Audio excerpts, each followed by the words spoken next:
Bonjour à tous. Le 3 janvier dernier, le Bitcoin fêtait ses 14 ans, l'âge de l'adolescence, l'âge de la révolte et de l'affirmation.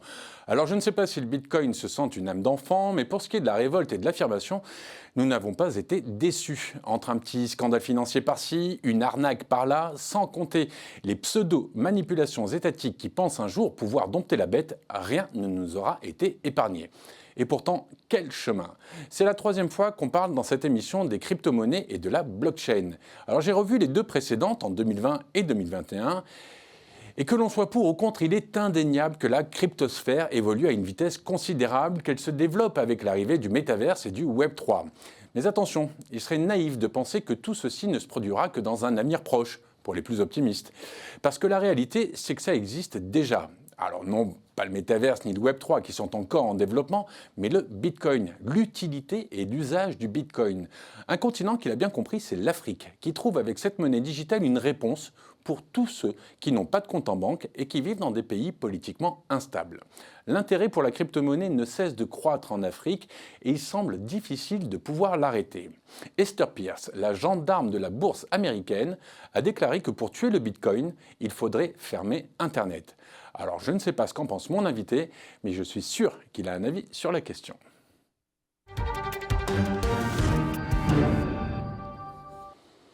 Et mon invité, c'est vous, Abraham Mamposé Samuel. Bonjour. Bonjour, bonjour, comment vous allez? Bien, je vous remercie. Alors, votre nom, c'est Abraham Mamposé Samuel, mais vous êtes plus connu sous l'acronyme AMS. Alors, si vous êtes d'accord, je vous appellerai comme ça pendant toute l'émission. Vous êtes l'administrateur de la compagnie Alpha Omega Global, qui est une société de développement de blockchain, de crypto-monnaie. On en dira un petit mot à la fin. Et puis surtout, vous êtes le spécialiste de la crypto-monnaie au Bénin, d'après ce qu'on m'a dit, enfin surtout d'après ce que j'ai lu. Donc je suis très heureux de faire votre connaissance, de faire cette émission avec vous, et on va rentrer dans le vif du sujet tout de suite. Je le disais, la crypto-monnaie est quelque chose qui existe concrètement en Afrique et qui pourrait, certains disent que ça pourrait vraiment changer l'avenir de l'Afrique. Qu'est-ce que vous en pensez? Est-ce que c'est aussi votre avis? Bien sûr, c'est mon avis, simplement parce que lorsque vous êtes dans un système financier où c'est la France, par exemple, qui décide de tout, avec la crypto-monnaie, c'est chaque citoyen africain qui peut décider de son pouvoir économique pour pouvoir contribuer au développement de son pays, du continent. Je crois que dans ce sens, nous sommes dans la décentralisation financière, même si aujourd'hui, les États sont en train de venir pour tout recentraliser. Et ça le sera vraiment difficile. Donc, ce que je voudrais vous dire, c'est que lorsqu'on parle de la crypto-monnaie, attention, c'est cette monnaie qui est venue sauver l'Afrique, pour ceux qui le savent. Mais il faut être visionnaire pour le savoir. Merci beaucoup. Ah, vous dites carrément sauver l'Afrique. Vous pensez que la crypto-monnaie et la technologie dont elle découle, la blockchain, peut sauver l'Afrique? Absolument. D'abord, lorsque vous êtes en blockchain, vous êtes en sécurité. Et non seulement vous êtes en sécurité, ça vous permet d'être dans un système décentralisé où vous êtes le propre banquier de vous-même. Et l'autre chose, c'est que lorsqu'on parle de la blockchain, les transactions sont transfrontalières, c'est-à-dire on ne peut pas dépendre d'une frontière pour faire les transactions crypto, les vraies transactions crypto. Et hormis tout cela, lorsque nous parlons de la blockchain, cette technologie qui est décentralisée, sécurisée, hyper stable, qui permet à n'importe qui de par le monde entier d'avoir son propre portefeuille et de faire des transactions. Attention, cela peut véritablement... Vous voyez les gens qui sont à la diaspora, vous voyez des personnes ici de l'Afrique qui sont à la diaspora, pour même envoyer de l'argent, c'est très difficile et ça, c'est très coûteux. Et ici en Afrique, quand on prend par exemple 1 euro, vous voyez, ça fait 655 francs CFA minimum. Alors qu'en crypto-monnaie, je parle bien de la crypto-monnaie, la vraie, lorsque vous parlez de la fongibilité, c'est-à-dire que l'unité, si elle vaut 1 franc CFA au Bénin, ça vaut 1 franc CFA un peu partout dans le monde. Donc, il y a la parité égalitaire et l'égalité paritaire. Donc, il faut être ennemi de l'Afrique pour penser que la crypto-monnaie ne peut rien pour l'Afrique ou n'est pas venue pour sauver l'Afrique. Mais comme c'est une technologie, toute technologie commence et évolue. Elle est évolutive. Donc, nous avons des limites, pas de faiblesses, qu'avec le temps, nous allons corriger avec les innovations que Dieu nous donne à cœur. AMS, là, je vais vous poser 3 questions en une. Est-ce que d'abord, vous pensez sérieusement que le continent, les infrastructures du continent sont prêtes à accueillir, parce que vous me dites on peut se connecter, on peut envoyer de l'argent à travers le monde, mais ça sous-entend des vraies infrastructures Internet, de communication, des réseaux électriques et tout ce qui s'en rapproche. Deuxième question, est-ce que vous pensez que les Africains, la population africaine est prête à changer de paradigme sur justement cette nouvelle façon de faire de la finance? Et troisième chose, est-ce que vous pensez surtout que les États et tous ceux qui en dépendent vont accepter et laisser faire? Parce que là, pour le coup, on leur prend quelque chose, clairement. Je crois que, monsieur le journaliste, ce qu'il y a à retenir, c'est que nous sommes dans un monde où tout naît, tout évolue, et la mutation, c'est celle qui caractérise les innovateurs et les leaders. Lorsque nous parlons de la crypto-monnaie, moi, par exemple, quand j'ai commencé cette aventure en 2016, beaucoup me prenaient pour un hacker, beaucoup me prenaient pour un escroc. Mais aujourd'hui, c'est les mêmes personnes qui ont des portefeuilles. Je parle par exemple de Trust Wallet, je parle de MetaMask, je parle de blockchain, ainsi de suite. Ça veut dire quoi? Lorsqu'il y a la révolution, on ne peut pas attendre à ce que la masse soit là. La révolution, c'est pour les visionnaires. Et moi, je suis un visionnaire. Je n'attends personne pour démarrer et je n'attends personne pour évoluer. L'autre chose, lorsque vous parlez d'infrastructure, monsieur le journaliste, je voudrais vous faire savoir ceci. La technologie Zoom que nous sommes en train d'utiliser est venue, mais l'étape de développement à laquelle elle est aujourd'hui, elle ne l'était pas par le passé. Nous prenons WhatsApp, c'est la même chose. Ça veut dire quoi? C'est nous qui créons les conditions pour que la crypto-monnaie devienne ce qu'elle doit être pour l'Afrique. On veut ou pas, de point de vue pouvoir de décision économique, la crypto-monnaie est venue dire non, je dis bien non au nazisme monétaire, au nazisme financier. Parce que vous savez très bien, lorsqu'on prend le système fiduciaire et international traditionnel, c'est un système où les pauvres demeurent toujours pauvres et les riches demeurent toujours riches. Avec ce système, par exemple, la France va toujours demeurer riche et l'Afrique va toujours demeurer pauvre. Mais ici, avec les innovateurs, les visionnaires, je ne dirais pas que je suis un prophète, mais Dieu m'a quand même mis quelque chose en esprit, en âme, que je suis en train de développer. Et aujourd'hui, grâce à ce que j'ai eu à faire comme des émissions sur beaucoup de chaînes radio, télévision ou bien dans les journaux écrits en Afrique, de millions d'Africains finissent par comprendre ce que c'est que la crypto-monnaie. C'est déjà un pari. La technologie, nous allons la créer. Et pour ne pas être trop long, à ce niveau, monsieur le journaliste, je voudrais vous dire que le jour viendra où, par la grâce de Dieu, nous allons passer par des satellites pour faire des crypto-transactions. Et avec tout cela, sachez que, comme le disait l'Américain tel que vous venez de le dire tout à l'heure, on va en parler tout à l'heure, c'est que si vous coupez Internet, pour le moment, vous coupez la vie à la crypto-monnaie parce que la crypto-monnaie dépend de l'Internet. Mais nous sommes en train d'aller dans un système ou dans un avenir où on n'aura plus besoin forcément de la connexion Internet et ordinaire pour pouvoir faire des transactions.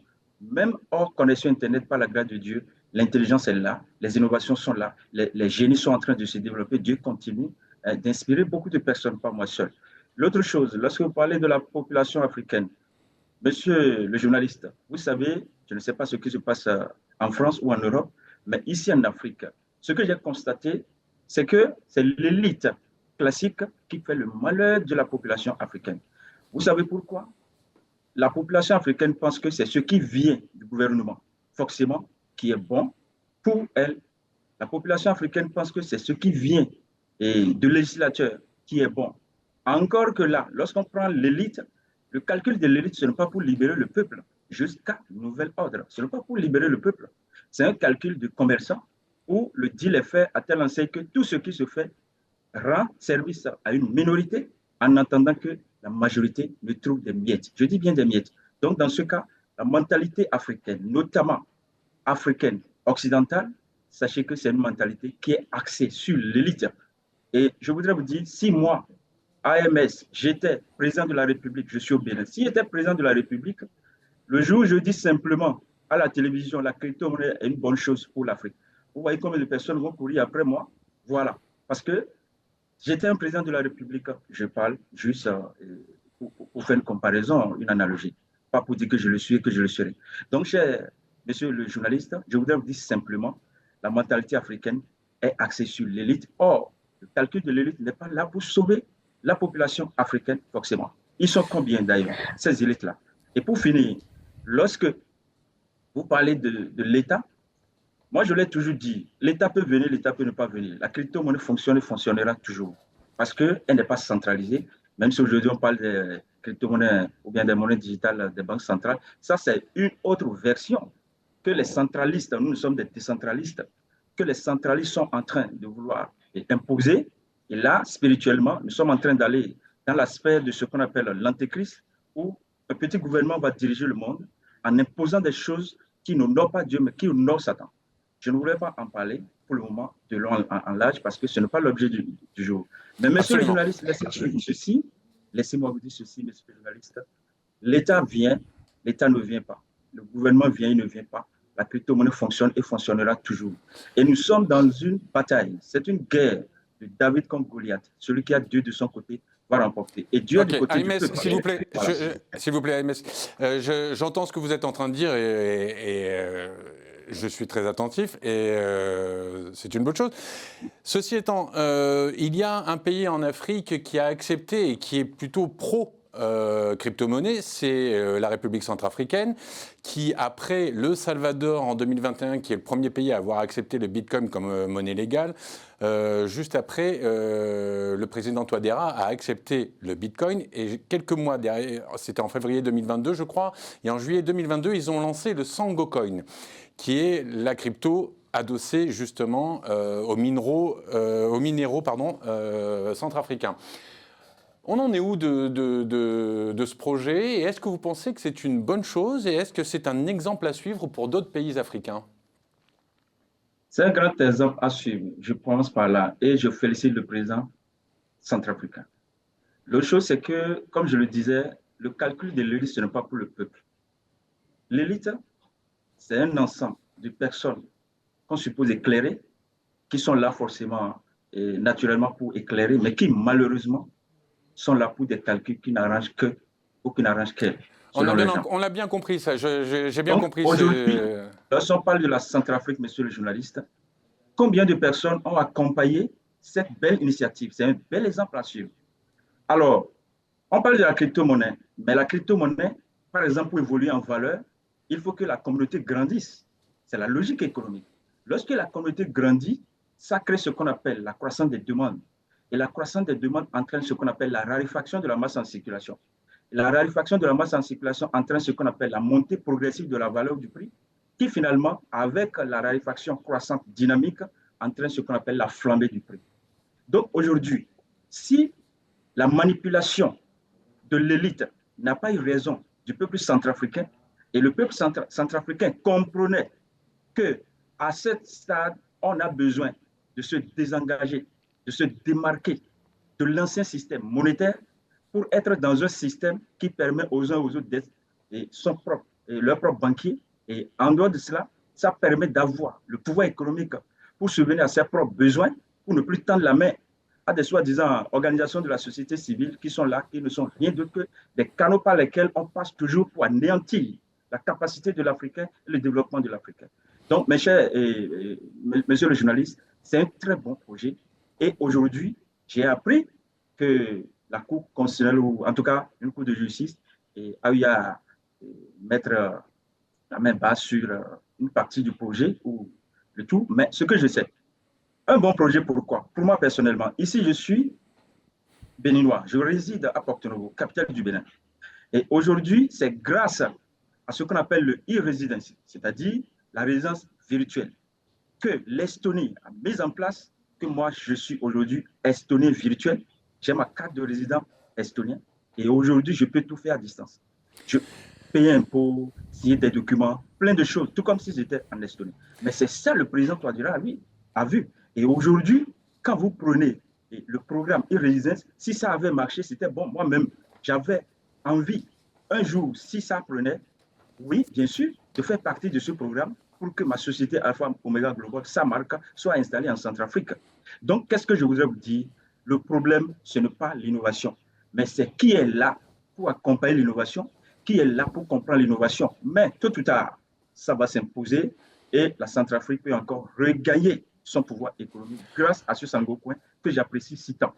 Ok, Voilà on est bien d'accord. On est bien d'accord, AMS, et je suis entièrement d'accord avec vous, mais je vais revenir sur l'histoire du Salvador, parce que vous parliez du peuple centrafricain. Justement, je voudrais vous faire écouter la réaction des Salvadoriens quand ils ont appris que leur pays allait officialiser le Bitcoin comme monnaie officielle, justement, comme monnaie légale. C'était juste quand l'annonce a été faite, quelques jours après l'annonce du président Bukele. Écoutez leur réaction.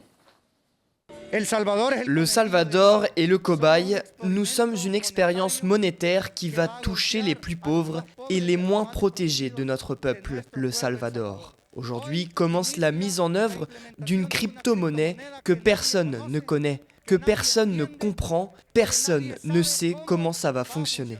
Nous ne voulons pas de cette monnaie parce que ça va beaucoup nous affecter. Vous savez que les pauvres gens dans les campagnes vendent des fruits et comment allons-nous gérer cet argent? Nous ne voulons pas de cet argent, nous ne voulons pas de ce Bitcoin.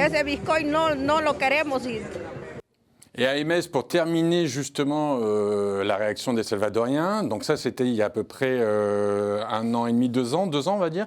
Ce qui s'est passé, c'est que le 24 janvier dernier, le président Bukele a annoncé sur Twitter que le Salvador avait remboursé 800 millions de dollars de dettes avec les intérêts, grâce notamment à leur économie basée sur le Bitcoin.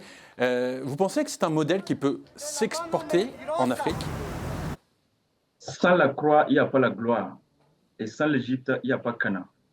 Si vous voulez véritablement être maître de vous, vous devez prendre des risques. Et toute la vie, il y a des risques. Donc le président salvadorien, moi je le supporte et je le soutiendrai toujours. Vous savez pourquoi? Aujourd'hui, lorsque nous sommes en train de parler du Bitcoin, le Bitcoin d'abord, Satoshi l'a créé de façon volatile, c'est-à-dire que la valeur dépend de la bourse. Alors vous savez, la bourse est manipulée par l'élite. Depuis que l'élite a constaté que la crypto-monnaie Bitcoin a commencé par avoir une capitalisation extraordinaire, elle a commencé par envoyer la peur au sein de la cryptosphère, au sein de la crypto-communauté. Ce qui a fait qu'aujourd'hui, les plus gros détenteurs, quand vous faites vos investigations, vous allez constater que c'est des institutions, notamment africaines et américaines. Et dans ce cas, qu'est-ce qui se passe? Lorsqu'on voit que le Bitcoin est en train de prendre de valeur, ceux qui ont beaucoup de fiduciaires envoient le fiduciaire pour arracher gros. Ils commencent par manipuler le marché pour faire peur. Donc la question, c'est la manipulation de l'élite. Ce n'est pas une question du Bitcoin, ce n'est pas une question du président et, comment dirais-je, salvadorien. Non, ce n'est pas ça. Mais ceux qui ont parlé, c'est leur point de vue. On le respecte. Mais en réalité, est-ce que l'intention du président salvadorien est négative? Non, absolument non. Raison pour laquelle nous devons voir quelle est son intention. Son intention, c'est de faire profiter son peuple de cette nouvelle technologie, de cette nouvelle monnaie. Mais si le peuple dit non, il n'accepte pas, alors que sans agrandissement de communauté, il n'y a pas croissance de demande. Et sans croissance de demande, il n'y a pas raréfaction de masse en circulation. Et sans raréfaction de masse en circulation, parce que tout ce qui est rare est cher, il n'y a pas montée de prix ou flambée de prix. Donc la question, ce n'est pas circonscrit seulement au Salvador, mais c'est plutôt circonscrit à tous les pays du monde où une minorité, ceux qui sont dans les lobbies, dans les loges, se mettent ensemble pour décider du sort de la masse. Donc aujourd'hui, c'est une guerre contre le président salvadorien, mais en réalité, avec le temps, il va gagner. Parce que le Bitcoin, vous voyez, ça a commencé par reprendre son cours. Pourquoi? Ils ont fini de racheter et maintenant, ils veulent faire courir les petits investisseurs, ceux qui ont peur, pour qu'ils viennent encore acheter cher chez eux. Et à un moment donné, comme ils ont derrière la caillotte financière, je dirais même fiduciaire, qui leur permet de manipuler le marché. On appelle ça the market manipulation en anglais.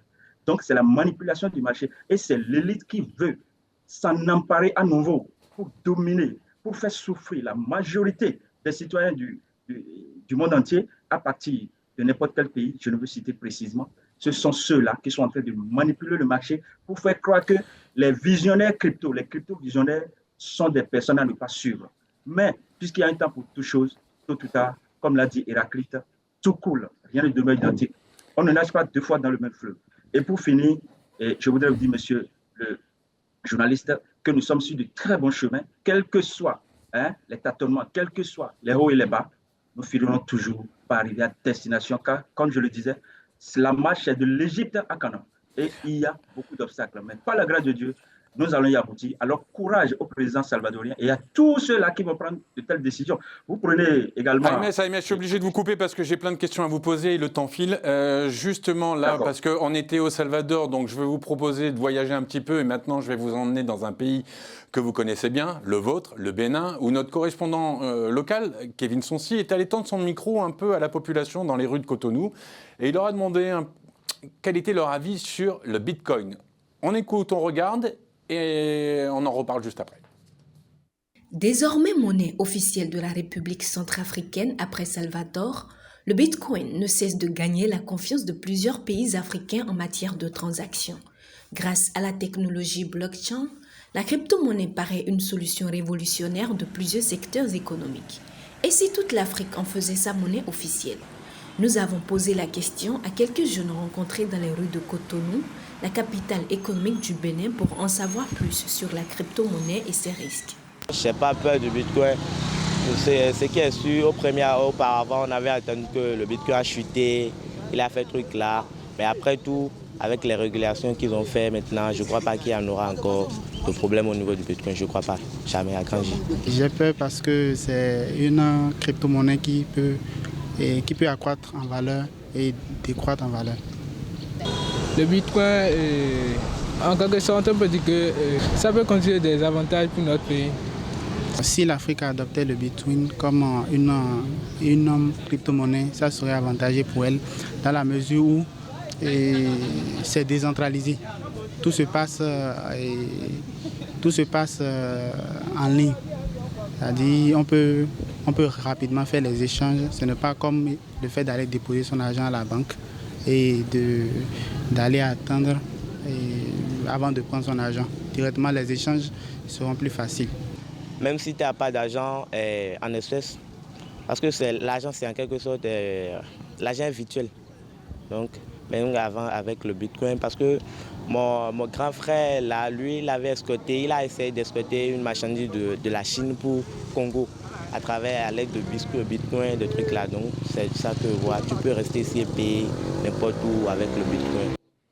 AMS, alors là, on a quand même, Kevin a interrogé des gens plutôt jeunes et j'ai été agréablement surpris de voir qu'ils étaient au fait de l'actualité. Ils sont au courant de ce qui se passe, ils sont au courant globalement quand même des dangers, des bénéfices. C'est plutôt positif, ça donne de l'espoir pour l'avenir si la jeunesse a au moins compris ce qu'étaient les crypto-monnaies et le Bitcoin. Absolument, monsieur le journaliste. Vous voyez, je suis au Bénin. Et je sais quels sont les efforts que j'ai fournis depuis 2016 en matière de médiatisation et de sensibilisation autour de la crypto-monnaie. Information. Et beaucoup aujourd'hui, ceux-là même qui parlent, si vous fouillez bien, vous allez constater qu'en remontant, ça remonte peut-être à mes vidéos ou bien à des gens que j'ai formés en crypto. C'est-à-dire quoi? Lorsque vous avez un bon produit que vous partagez, vous allez produire de bons fruits. Et lorsque vous produisez de bons fruits, le temps vous sera toujours reconnaissant. Vous dites qu'avec la crypto-monnaie, je l'ai souvent dit au Bénin, si le président Patrice Talon, par exemple, a besoin de 1000 milliards de dollars, et moi je suis déjà trillionnaire, ou quadrillionnaire, ou quintrillionnaire en dollars par rapport à la crypto-monnaie, on n'aura plus besoin de tendre la main à la France, ni tendre la main au Fonds monétaire international ou bien à la Banque mondiale. Non, c'est nous les Béninois qui allons nous mettre ensemble pour financer le développement du pays. Et ces jeunes, ils ont vite compris. Je suis très content, très content, je suis aux anges. Et pour finir, je voudrais vous dire... AMS, j'ai une petite question parce que je vous écoute parler. Là, dernièrement, ChatGPT a montré ce qu'était l'intelligence artificielle et son utilité, parce que tout le monde s'en est rendu compte et tout le monde a pu l'utiliser. Il s'est dit, ah, c'est ça l'intelligence artificielle, c'est ça son utilité, c'est ça qu'on peut faire avec. Et donc les gens étaient agréablement surpris. Quand est-ce qu'on aura quelque chose autour des crypto-monnaies qui va pouvoir faire adhérer le plus grand nombre et qui va pouvoir démocratiser, comme l'a été ChatGPT pour l'intelligence artificielle? Qu'est-ce qui manque? Je pense que l'essentiel, c'est l'innovation et que ceux qui sont également au pouvoir, à qui Dieu a donné le pouvoir de bien faire, mais qui parfois font mal, qu'ils pensent à ce que, désormais, ce qu'ils ont comme pouvoir puisse servir la majorité. Les jeunes qui viennent de parler, il y a plein de jeunes aujourd'hui qui ont des diplômes et qui chôment. Mais on peut faire de telle sorte qu'on les forme à la cryptographie, on les forme à la cybersécurité, on les forme à la blockchain, à l'intelligence artificielle. Et moi, je parle personnellement de intelligence artificielle positive orientée. parce qu'il y en a de négatifs orientés. Donc, dans ce cas, si nous formons une nouvelle génération montante qui permet à ce que demain, nous ayons beaucoup de technologies, je crois que c'est très bon. Mais le président Talon, par rapport à ça, moi, je le félicite. Très bien, je vous dis la vérité, parce qu'il a déjà innové beaucoup de choses aujourd'hui, où en ligne, vous pouvez faire beaucoup de choses, pièces d'identité, ainsi de suite. Donc, ça veut dire quoi? Nous sommes en train d'évoluer et un jour, c'est sûr, avec optimisme, nous allons y parvenir. Donc, monsieur le journaliste, je ne suis pas sceptique, je suis optimiste et je sais que ça finira par venir.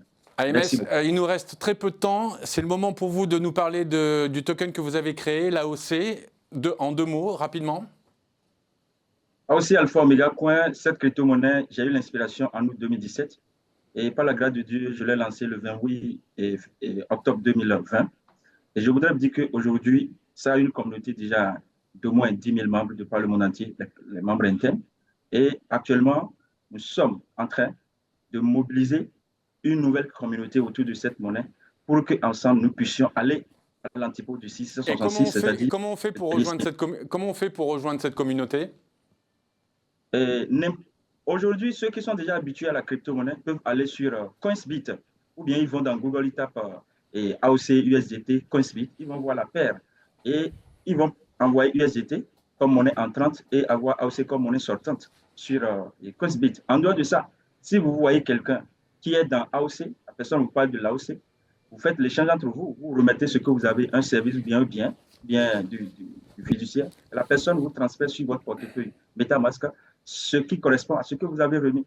En dehors de cela, sachez que nous sommes en train de lancer une plateforme marchande cette année 2023 par la grâce de Dieu, où, grâce à Dieu, de par le monde entier, biens et services seront achetés et vendus grâce à notre token, premier token AOC ERC 20, puisque nous avons également... AMS, je suis obligé de vous couper. Je suis vraiment désolé, mais en tout cas, je vous donne rendez-vous très prochainement pour les résultats justement de ce token et tout ce que vous aurez fait autour de ce token.